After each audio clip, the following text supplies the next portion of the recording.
short of $1, judging by the University of Queensland Union's budget. Students were left outraged after discovering, when the budget was leaked online, that a portion of their fees had been paying for exclusive parties for lamas to walk around on campus and to fund gender transitions. The Courier Mail reported that the 2024 Student Union budget included $12,500 for a clubs and societies executive celebration, $15,000 for a party boat, again for union and club society executives, $4,000 for gender affirmation bursaries, $6,800 for an ice cream and llama event that was held in May, and $165,000 for a toga party, which was cancelled due to wet weather. One of the students quoted in the Courier Mail told the paper, "It honestly felt like a huge betrayal. The food the unions serve at the moment on campus is pretty terrible. Meanwhile, they're dumping 15 grand into a boat party for themselves while we're all struggling to put food on the table." Now, not all of the student union councillors agreed with the budget. One of the objectors, Barclay McGain, he told the Courier Mail, "It just seems like they've got their priorities all wrong. There's $4,000 spent on gender affirmation bursaries in the budget, and this is essentially to fund students to transition their gender." He said for a lot of students that actually goes against their religious beliefs and their faith, and I just think it's so wrong they're being forced to fund that. He said, "We'll show you the advertisement for the ice cream and llama party that was held on campus." There you go. It advertises llamas and ice cream. The union spent $6,800 on that, and Liz, when they were asked to justify it, they said, and I quote, "It was to help students' mental health." I've always found that hanging out with llamas while eating ice cream just helps to calm one down before exams. How can they justify this kind of expenditure? And for students, I mean, at least a small portion of their fees goes towards this rubbish. I just love that students are up in arms about this, and I'd like to extend my congratulations to the UQ Union for making them conservative young. Keep up the good work. Kids, wait until you find out how the government spends your taxes, because that too, just like your uni club fees, are mandatory. Straight out of uni, you'll likely find yourself in the 45k to 135k bracket, where 30% of your hard-earned dollars will be spent by the government on the most unimaginably useless crap you can possibly imagine. You're upset now that you're funding the lifestyle of the elites. They're splurging $15,000 of your money on their own little private boat party for those who are higher up the food chain. Wait until, just give it a few years, and dial into how the government lives on our dollar. They're upset now about the fact that, people are being forced to fund things that go against their religious beliefs.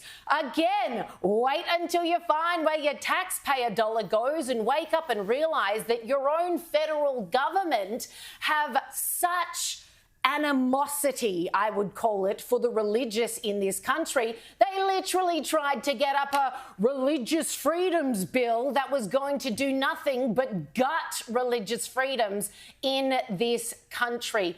I love this. It's awareness raising. The kids are learning young.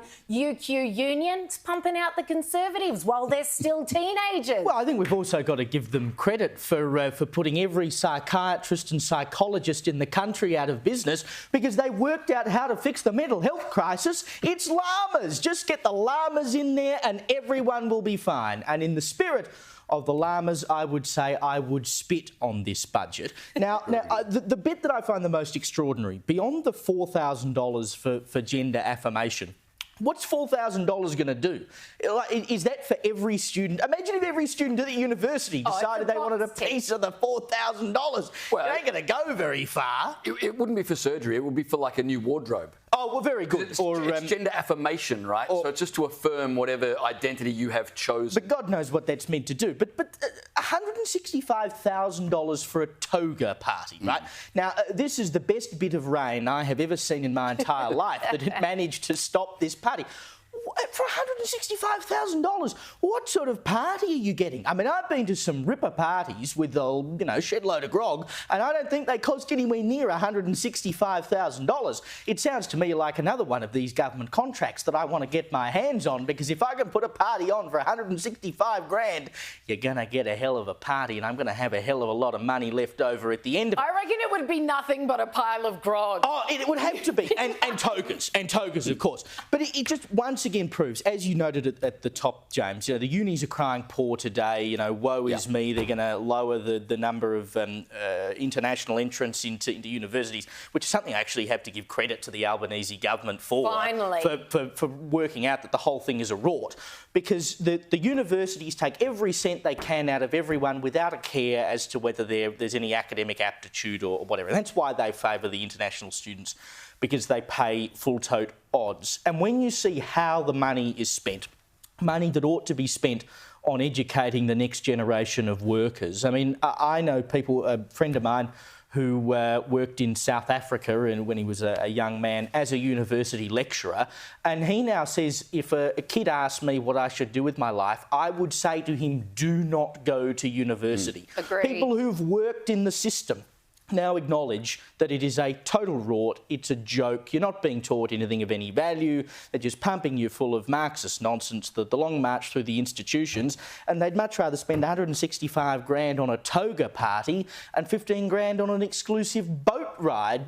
You deserve to be up in arms about this, and we should all be outraged, because it's not just the students, it is the taxpayers who put lots of money into universities, and that 15 grand that, yes, it does come from fees that students are paying, but that's 15 grand or 165 grand in the case of the toga party that could be spent elsewhere. That's money the taxpayer, the government, doesn't have to give to universities. Yeah. Why are they allowed to get away with this? Well, Liz, my son is at Macquarie University studying sports medicine. And what's his union doing for him? Well, I don't know what the union is doing, but these clubs and societies that the unions support, he said, I can't get from the front of the uni to my lecture without being constantly harassed by pro-Palestinian supporters trying to sign me up for things. And he literally says they chase after him as he's trying to get to lectures. So his experience at university, Caleb, has not been that great. If only they offered him a toga party. Well, then he might be up for it. But a llama,